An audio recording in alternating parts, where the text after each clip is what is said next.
So, hello everyone, welcome to VetstudybySAAT. I'm Abhishek Kanal and you're watching VetstudybySAAT. So, today we are here with a video on how spectrophotometry works and how to operate a spectrophotometer.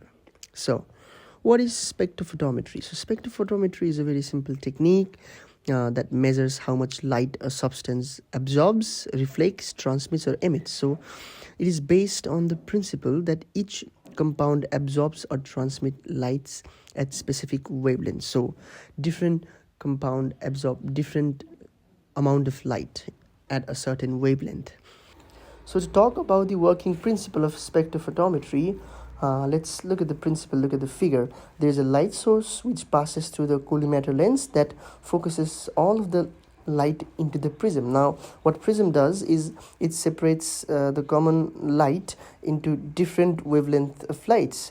Now what happens is, as the prism is continuously rotating, only one kind of wavelength of light passes through the exit slit, that is wavelength selector, and then what happens from the exit slit, the light passes through the sample that we keep in the cuvette inside a spectrophotometer, and the sample absorbs certain amount of light, it transmits certain amount of light. So absorbance and transmittance is measured because there is a detector through which the remaining light passes, and the intensity is measured. So intensity of passing light is measured and the detector detects it in terms of digital display or digital meters, and now we keep the value in the formula and we determine the concentration of the required parameter we are looking for. For example, we can look for the glucose.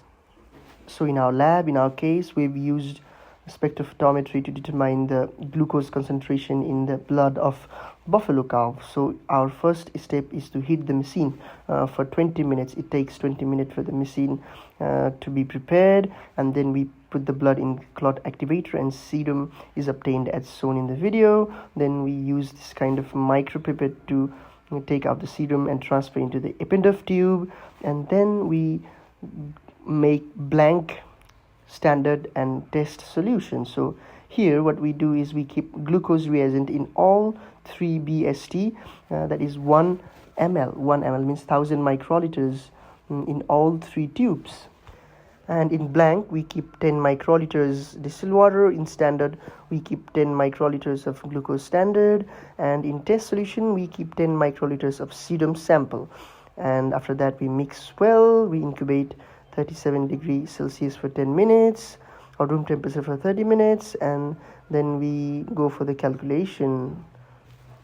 So here we have set the micropipette at 10, and this one is the micropipette we have set 1000 microliters, that is 1 ml.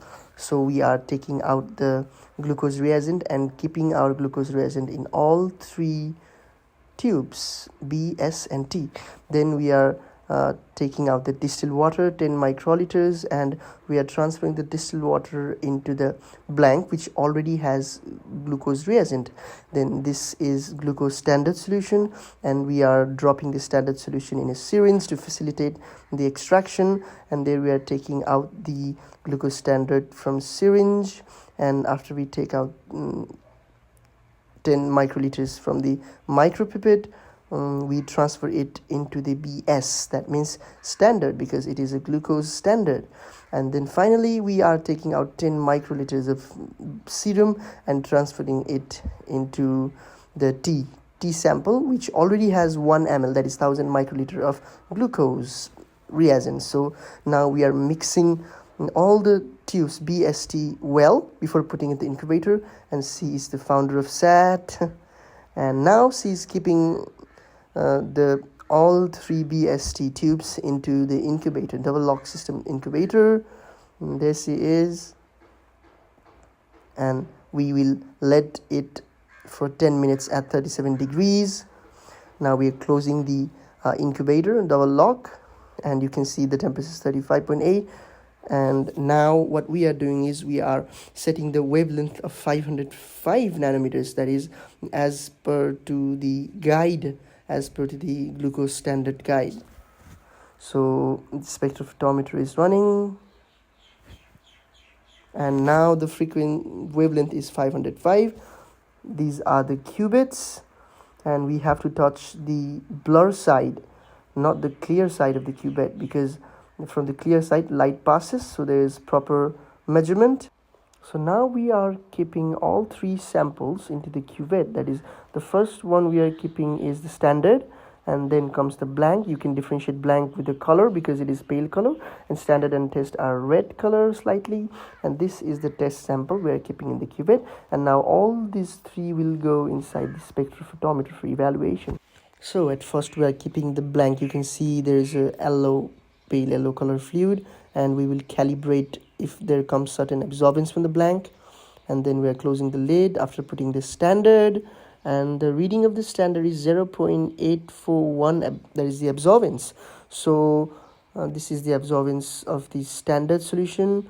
And finally, after this, we are going to keep the test sample and take the reading. So the reading of the test sample here is 0.677. that is the absorbance. Now we just simply know the absorbance of standard and absorbance of test. Now we will note it down and we will apply it on the formula, and hence the concentration of glucose in the calf blood is obtained. So let me show you the calculation.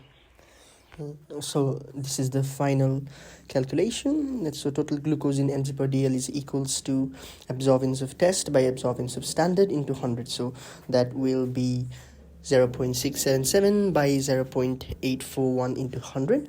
The final answer is 80.4 mg per dl, milligrams per deciliters. So hence the glucose concentration was found to be 80.4 mg per dl.